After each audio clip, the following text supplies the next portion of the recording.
సంతరించుకుంది. అడుగుదాం మనం ఇదే విషయాన్ని.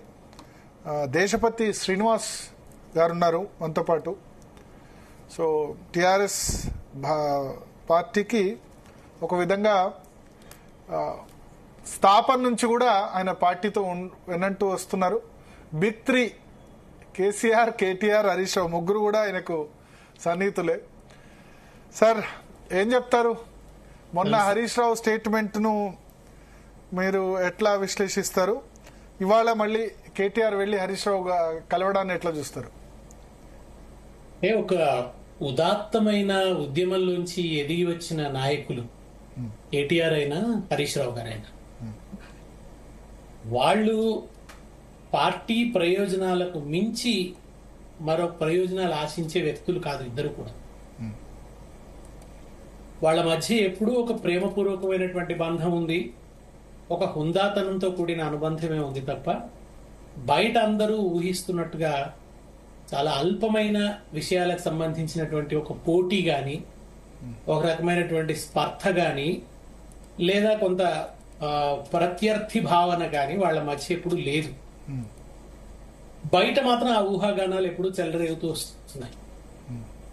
దానికి అనేక కారణాలు. ముఖ్యంగా ఏంటంటే కేసీఆర్ గారు తన సక్సెసర్ గా కేటీఆర్ గారిని ఎప్పుడూ అనౌన్స్ చేశారు. ఇది కొత్త విషయం కాదు. అయితే మొన్నటి వరకు ప్రభుత్వం ఉంది కనుక ప్రభుత్వంలో ప్రోటోకాల్ ఫాలో అవుతారు. ముఖ్యమంత్రి గారే మనకు చాలా ఒక ప్రధానమైన ఇదిగా కనిపిస్తారు.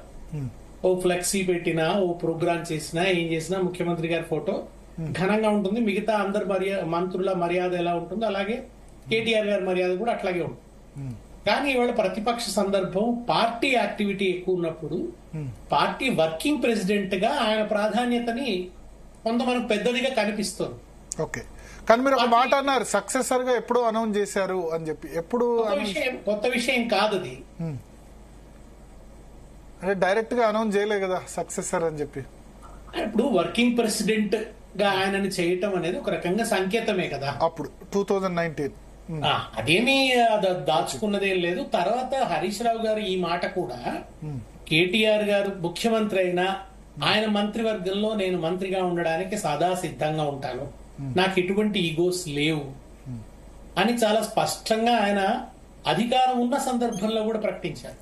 ఓకే, ఉద్యమ సందర్భంలో కూడా అనేక సార్లు ఈ విషయాన్ని ప్రకటించారు ఆయన.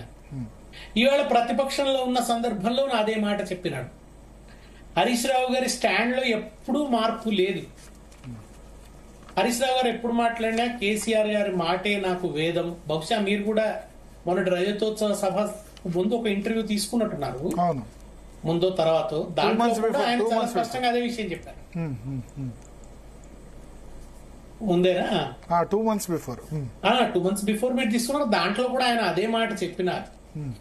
కేసీఆర్ గారితో ఆయనకు ఒక మేనల్లుడిగానే కాక కేసీఆర్ గారికి ఆయన మీద ఒక పితృవాత్సల్యం ఉంటుంది ఎప్పుడు కూడా హరీష్ రావు గారి పట్ల. అండ్ హరీష్ రావు గారి ప్రతిభ సామర్థ్యాల పట్ల చాలా స్పష్టమైన అంచనా ఉంది హరీష్ రావు గారి. పార్టీకి ఆయన చేసిన కాంట్రిబ్యూషన్ మీద కూడా చాలా గౌరవం ఉంది. పార్టీ మూల స్తంభాల్లో హరీష్ రావు గారు ఒకరు అనేది నిస్సందేహమైన అంశం, నిర్వివాదమైన అంశం. ఇవాళకి అంటే ఉద్యమ కాలంలో ఆయన ఒక ప్రధాన స్తంభంగా నిలబడి ఉన్నాడు. తర్వాత అధికారం వచ్చిన తర్వాత ఆయన అచీవ్మెంట్స్ ఉన్నాయి. ఆయనకు చాలా కీలకమైన శాఖలు అప్పగించడం జరిగింది. దానికి సంబంధించి ఆయనకు అప్పగించిన లక్ష్యాల్ని ఆయన సాధించడం జరిగింది. ఇవాళ ప్రతిపక్షంలో కూడా ఆయన చాలా కీలకమైన పాత్రను నిర్వహిస్తూ వస్తున్నారు. చాలా అద్భుతమైన పోరాటశీలాన్ని ప్రదర్శిస్తూ వస్తున్నారు. ఒక పక్క కేటీఆర్, రెండో పక్క హరీష్ రావు. ఇద్దరు కూడా నిజంగా చెప్పాలంటే ఇవాళ ఉన్న ప్రభుత్వానికి ముచ్చెమటలు పోయిస్తున్నారు ఇద్దరు కూడా. కనుక అది ఆ స్పిరిట్ లో ఏం తేడా లేకుండా అది కొనసాగుతూ వస్తున్నది. వర్కింగ్ ప్రెసిడెంట్ గా కేటీఆర్ కు ఉండేటువంటి ప్రాధాన్యత, కేటీఆర్ గారి పర్యటనలు, కేటీఆర్ గారి ప్రత్యేక సమావేశాలు ఇవన్నీ జరుగుతున్నప్పుడు హరీష్ రావు గారు మొదటి నుంచి ఒక ఎస్టాబ్లిష్డ్ లీడర్. ఆయన పదవితో కూడా నిమిత్తం లేదు. మీకు కాంగ్రెస్ లో ప్రణబ్ ముఖర్జీ ఉన్నారు, ఆయన ఒక దశలో ప్రెసిడెంట్ గా లేరు, మంత్రిగాను లేరు. కానీ ప్రణబ్ ముఖర్జీ పాత్రను మనం తక్కువ చేయలేం కాంగ్రెస్ లో. ఆయన పదవి ఉన్నా లేకున్నా ఒక డెసిసివ్ ఫ్యాక్టర్ గా ఉంటాడు ఆయన. హరీష్ రావు గారు కూడా ఎప్పుడు అంతే, ఒక కోర్ కమిటీలో ఆయన భాగం, నిర్ణయాత్మకమైనటువంటి పాత్రే ఆయనది కేసీఆర్ గారి టీంలో. అది కొనసాగుతూనే ఉంది. అయితే ఒకసారి ఒక విషయం మీద ఇద్దరు స్పందించినప్పుడు ఏమనిపిస్తుంది, అదేమన్నా ఒక స్పర్ధన, పోటీయా, ఇద్దరు ఏమన్నా ఒకరినొకరు అధిగమించడానికి ప్రయత్నిస్తున్నారా, ఇట్లాంటి ఊహాగానాలు బయట చెలరేగడానికి కొంత అవకాశం వచ్చింది. కానీ నిజానికి అటువంటి వాతావరణం ఏం లేదు. వాళ్ళ మధ్య చాలా సుహృద్భావ సంబంధం ఉంది, సౌహార్ద సంబంధం ఉంది, అనుబంధం ఉంది. తర్వాత ఇద్దరి మధ్య మంచి కోఆర్డినేషన్ ఉంది, కోఆపరేషన్ ఉంది, కోఆర్డినేషన్ ఉంది. ఇద్దరి మధ్య భావమరుదుల మధ్య ఈ రెండూ ఉన్నాయి. ఇద్దరికి ఉద్యమం ఇచ్చిన స్పిరిట్ ఉంది, పార్టీ పట్ల పూర్తి కమిట్మెంట్ ఉంది, చాలా నిబద్ధత ఉంది ఇద్దరికి కూడా. వాళ్ళు ఏ కోశాన కూడా వెంట్రుక వాసి ఆ అపకారం పార్టీకి జరుగుతుందన్నా కానీ ఆ వైపు వాళ్ళు అడుగులు వేయరు. ఓకే, సో ఇప్పుడు మీరు అన్నారు పదవి ఉన్నా